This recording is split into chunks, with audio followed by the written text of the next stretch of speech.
Hola a todos, bienvenidos una vez más a su canal titulado Absorción y Enfriamiento de Psique. Pero bueno, ya creo que le estamos dando bastante variedad aquí a las operaciones unitarias o sobre todo a la parte de ingeniería química. Pues el día de hoy vamos a empezar con una parte bien interesante que corresponde al curso de Introducción a los Procesos de Separación. Y bueno, en este caso vamos a abordar la parte de evaporación. En el canal ya está la parte de evaporación múltiple efecto, pero el día de hoy vamos a abordar pues la parte introductoria. Bueno, entonces pues vamos a tratar de avanzar lo más rápido posible. Mi nombre es Luis Germán Gasca y pues vamos a comenzar. Bien, el día de hoy vamos a checar precisamente las generalidades de lo que es la parte de evaporación. ¿Qué es la evaporación? Bueno, primero que nada es un fenómeno físico, en el cual nosotros, gracias a la parte de la transferencia de calor o a la diferencia de presiones, vamos a realizar un cambio de fase, de una sustancia que precisamente está en estado líquido y se va a pasar a la parte de vapor. Hablando sobre la industria química, nosotros la vamos a utilizar como fundamento de diversas operaciones unitarias, como la reconcentración de soluciones, ¿no? Para la producción, por ejemplo, de azúcar, de jugo, inclusive para tratamiento de aguas se utiliza la parte de evaporación. También la evaporación pues se lleva a cabo en el enfriamiento de agua en torres empacadas, o es decir, en torres de enfriamiento. Tenemos una microevaporación que precisamente es uno de los factores por los cuales se va a enfriar el agua. También aquí tenemos una lista de reproducción que se llama enfriamiento, lo pueden consultar en cualquier momento. Bien, también va a estar en la parte de destilación, porque obviamente la destilación, una de las partes fundamentales es que tenemos dos líquidos, o tenemos hasta 3 líquidos, no sé, depende, tenemos 3 sustancias, pero en estado líquido, pero nosotros vamos a aprovechar sus diferentes puntos de ebullición para poder precisamente separarlos. Entonces en la destilación también no vamos a ocupar evaporación. Y también en la parte del secado de sólidos. Tenemos sólidos húmedos y nosotros vamos a retirar esa humedad por medio del aire, es decir, nosotros vamos a quitar esa agua precisamente de la superficie. Nosotros, bueno, al menos el equipo que tenemos que nos dedicamos a esta parte, esperamos pronto tener la parte de destilación y secado trabajando, aunque el próximo proyecto es balance de materia, pero también para destilación y secado esperemos que lo podamos tener. Un saludo a todas las personas que nos ven, porque pues actualmente no solamente es de Psique, sino gracias a la situación que vivimos, pues recibimos visitas de Sudamérica también. Entonces un saludo. Lo que iba a proponer aquí es que, bueno, si quieren, pues pongan en los comentarios, primero si les sirvió o no les sirvió, y también me gustaría ver que pues nuestra comunidad unida, ¿no? Por ahí en Facebook hay un grupo que se llama Ingeniería Química, donde hay pues prácticamente ingenieros químicos y estudiantes de habla hispana, de muchas partes de, pues ya sea, bueno, obviamente de habla hispana, ¿verdad? Perdón, México, Sudamérica, Centroamérica y también de España. Entonces, si alguien está viendo aquí y gusta precisamente compartir de dónde es, lo puede dejar en los comentarios, ¿no? Como, hola, soy Luis Germán Gasca, estudié Ingeniería Química en el Psique y soy de México, saludos. Bueno, y también, obviamente, si hay alguna corrección que quieran hacer. Bueno, sigo, perdón. Vamos a la parte de reconcentración de soluciones. Esta operación unitaria, vamos a tener una solución. Hay que recordar que una solución está formada de solvente y soluto. El chiste de esto es calentar precisamente esta disolución hasta que nosotros alcancemos la temperatura de ebullición, de manera de que pues mi solvente pues se va a volatilizar, ¿sale? Es el chiste precisamente. Para lograr esto necesitamos suministrar precisamente calor. y esto se lleva a cabo por medio de evaporadores, que más adelante en otros videos vamos a hablar de ellos, ¿de acuerdo? Una parte que en este caso el vapor se va a separar y nosotros vamos a tener como producto que queremos obtener precisamente la solución concentrada. Es el chiste de la reconcentración de soluciones. Tenemos una solución diluida, la metemos al evaporador, agregamos en este caso energía por medio de vapor, alcanzamos la temperatura de ebullición de la solución, el solvente se empieza a evaporar y como producto precisamente vamos a tener, o a mí lo que me interesa como producto en este caso es la solución concentrada, porque a la hora de eliminar solvente nos queda una solución concentrada. ¿Estamos de acuerdo? Bueno. Pero precisamente aquí ya toqué un tema bastante interesante, bastante importante, que es precisamente la temperatura de ebullición. La temperatura de ebullición precisamente me indica en el momento en el cual se va a producir el cambio de fase líquida a fase gas. La gran pregunta, no sé si lo hayan hecho, ¿por qué se presenta un cambio de fase? ¿Por qué se presenta un cambio de fase? Yo recuerdo que cuando nosotros estudiamos en secundaria, decíamos, bueno, tenemos diferentes cambios de fase, ¿no? Si tenemos de un sólido a líquido, era fusión. Si teníamos de un gas a un líquido, era condensación. O si esa gran expresión es licuefacción.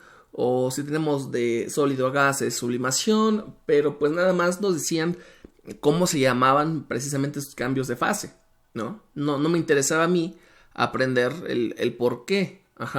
Bueno, cuando nosotros tenemos un cambio de fase es porque tenemos precisamente un equilibrio. Tenemos un equilibrio de algo. Ese algo, en este caso, va a ser para el cambio líquido a gas, es el equilibrio de la presión de vapor con la presión del sistema o con la presión del ambiente.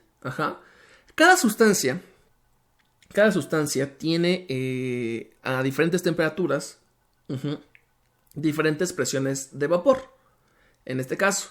Y cuando nosotros aumentamos la temperatura, pues obviamente la presión de vapor del líquido también va a aumentar. Esa es la razón que tengamos diferentes temperaturas de ebullición para diferentes sustancias. Por ejemplo, vamos a suponer nosotros que tenemos acá de este lado la parte de pues mi presión atmosférica. Este es un sistema que está precisamente abierto. Vamos a poner que esto fuera un tanque y o un vaso, lo que ustedes quieran. Y aquí tenemos agua. Entonces, como es un sistema que está abierto, un tanque abierto, la presión que nosotros vamos a tener sobre el agua, pues simplemente es la presión atmosférica.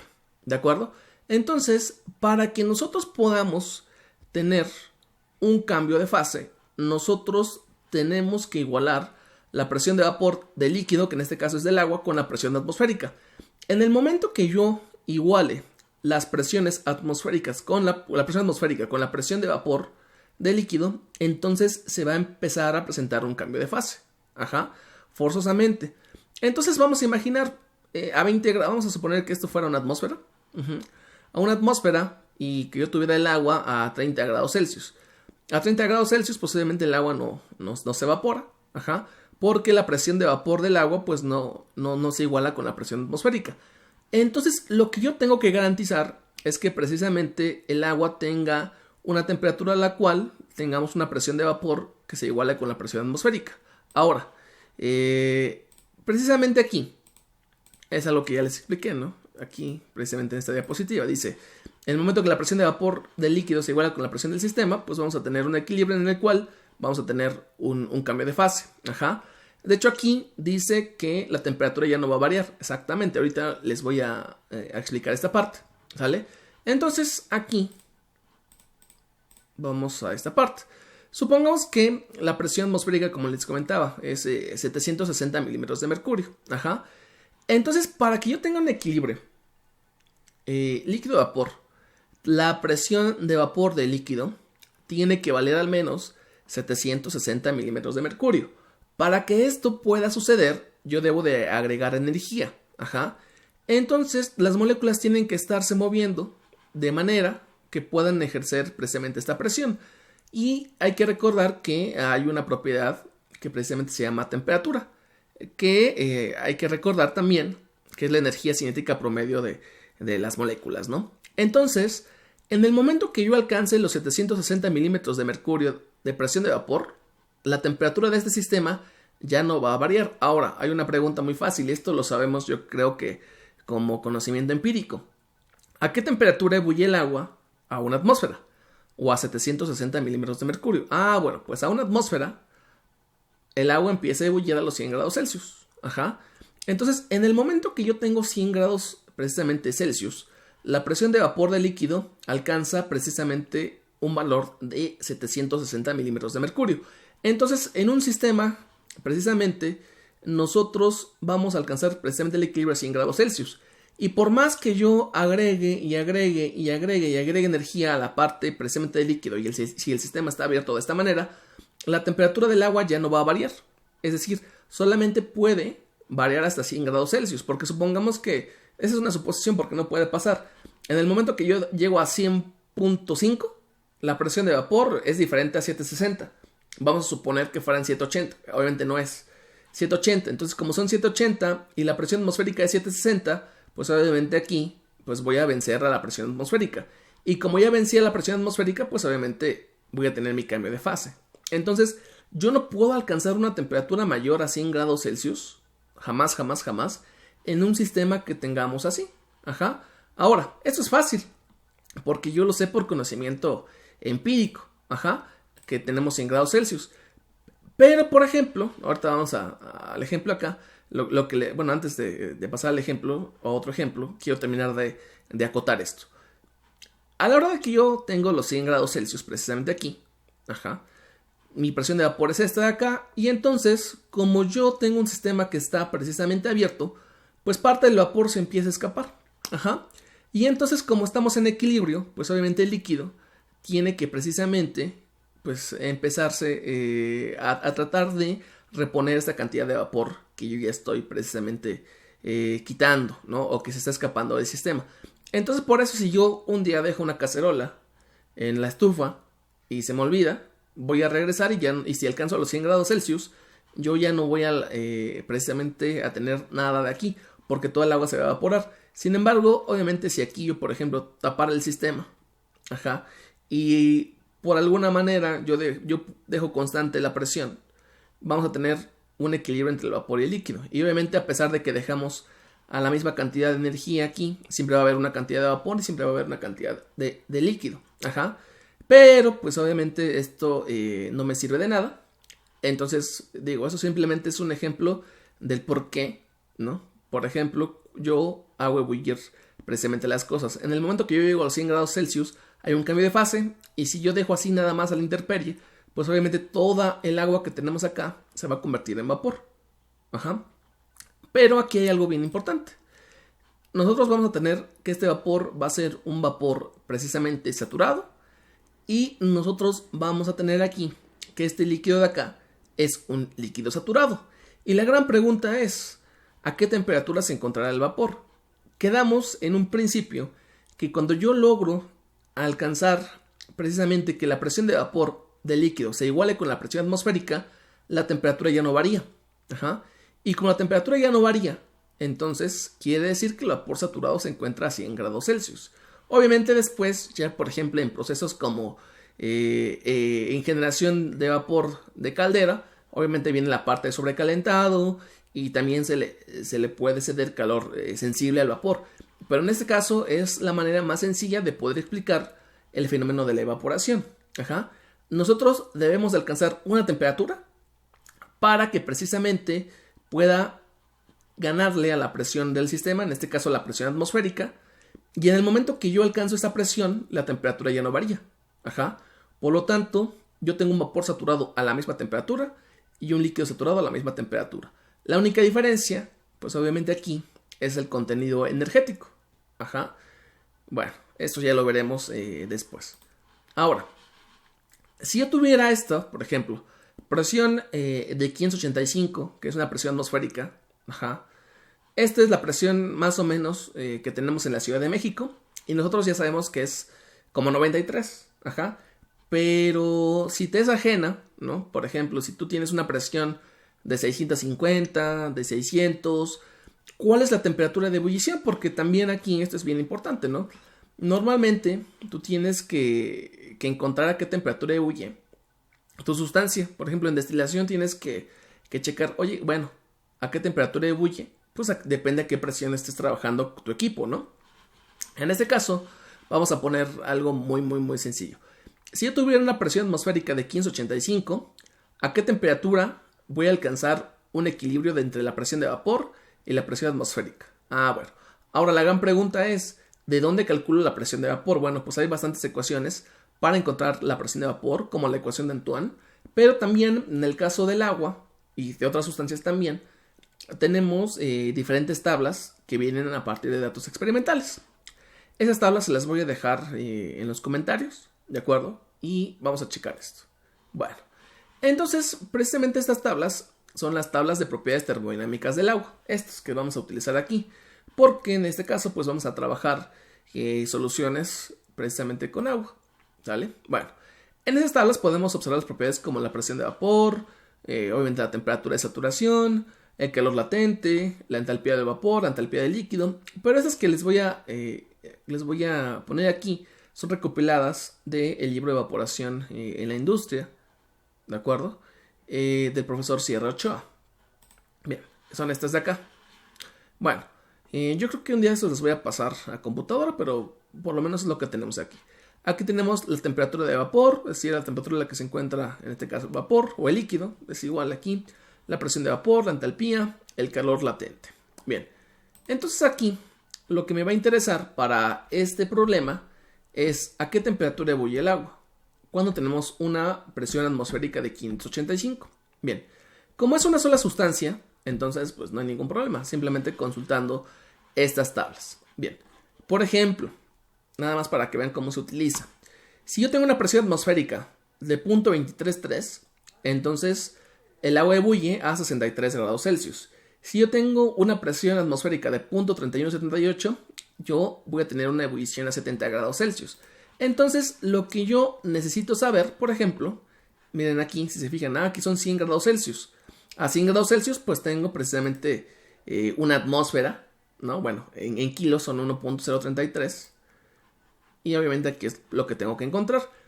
Entonces, para mi ejemplo, lo primero que tengo que hacer es, bueno, 585 milímetros de mercurio, como mis tablas están en kilogramo fuerza sobre centímetro cuadrado, tengo que hacer una conversión, ¿sale? Entonces, 585 entre 760 por 1.033, tengo un valor de 0.7951, kilogramo fuerza centímetro cuadrado, aquí se me fue una F.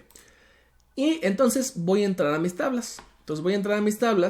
Y por ejemplo aquí me fijo que no está el punto 7951. Lo correcto es interpolar. Sin embargo, para un diseño rápido, pues me tengo que ir siempre a una presión mayor.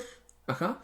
Entonces, si se fijan, como tengo punto 7951, aquí tengo punto 77 y punto 80. Lo correcto, en este caso, para sacar las temperaturas de ebullición, siempre es irme a la temperatura mayor, a la presión mayor, a la que sigue, perdón, a la presión mayor. Usted también tiene una temperatura mayor, ¿verdad? Entonces, la presión que yo voy a ocupar es la de punto 8. Ajá. Entonces, a punto 8, yo tengo una temperatura de ebullición de 93. Por lo tanto, para que en la Ciudad de México haya una ebullición, pues tengo que llegar a los 93 grados Celsius. Y por más que ponga a calentar y a calentar y a calentar, el agua no va a pasar a más de 93. Es decir, vamos a imaginar que quiero cocer un huevo. Ajá. Y me voy a la playa y aquí en la Ciudad de México. En la playa tenemos una atmósfera, es decir, nivel del mar. Y tenemos que el agua llega hasta 100 grados Celsius. Y aquí nada más llega a 93. La pregunta es, ¿en cuál de los dos casos se cose el huevo más rápido? Pues obviamente se cose más rápido a nivel del mar. ¿Por qué? Porque ahí el agua puede tener 100 grados Celsius. Es decir, le puede ceder más energía. Aquí nada más le voy a llegar hasta 93. Entonces, mientras más baje la temperatura, entre más baje la presión, también va a bajar la temperatura. ¿Sale? Entonces vamos a la parte del principio, por ejemplo, de la olla express. ¿Por qué se llama olla express? Se llama olla express en este caso, una olla que cose más rápido los alimentos, ¿no? ¿Y por qué cose más rápido los alimentos? Ah, bueno, pues porque dentro de la olla vamos a tener una temperatura más alta. Ajá. ¿Pero por qué? Porque trabajamos a una mayor presión. Ajá. Cuando la olla alcanza una presión mayor, tenemos una valvulita que va a estar desahogando precisamente esa presión. Entonces, por eso utilizamos una olla express, porque precisamente yo, a la hora de trabajar con presiones más altas, alcanzo temperaturas de ebullición más altas. Entonces vamos al ejemplo acá, ¿no? Vamos a suponer que tenemos un sistema cerrado, obviamente tiene que ser cerrado, ¿de acuerdo? Y tenemos 2 atmósferas de presión. Ajá. Entonces la gran pregunta, ¿a qué temperatura ebulle el agua a 2 atmósferas? No sé, vamos a suponer que fuera una olla express. Ajá. Ah, bueno, pues lo mismo. Lo primero que tengo que hacer, si es que tengo solamente estas tablas, es convertir a kilos. Entonces, 2 atmósferas son 2.066. Ajá. Me voy a mis tablas y voy a la de 2.08. Lo correcto es interpolar, pero bueno, aquí lo vamos a hacer de esta manera. Nos vamos a la presión mayor. Y entonces, a una presión de 2.08, yo tengo una temperatura de ebullición de 121 grados Celsius aproximadamente. ¿Sale? Entonces, es por eso que utilizamos ollas express. Porque dentro de la olla, nosotros vamos a tener una temperatura mayor. Porque obviamente tengo que la presión del sistema, obviamente es mayor. Esto de acá tienen que ser presiones absolutas, ¿de acuerdo? Bueno, nada más hago este ejemplo. Bueno, hemos llegado al final de este video. Espero que les haya servido de algo. Me ayudan mucho si le ponen like, ¿no? Si se suscriben, si ponen un comentario, lo que les comentaba, ¿no? Pongan un comentario, hola, soy fulanito de tal país. Y ya veremos con el tiempo, en unos 10, 15 años, para que se acuerden, yo vi ese video. Bueno, es todo de mi parte. Los espero en otra entrega. Hasta luego.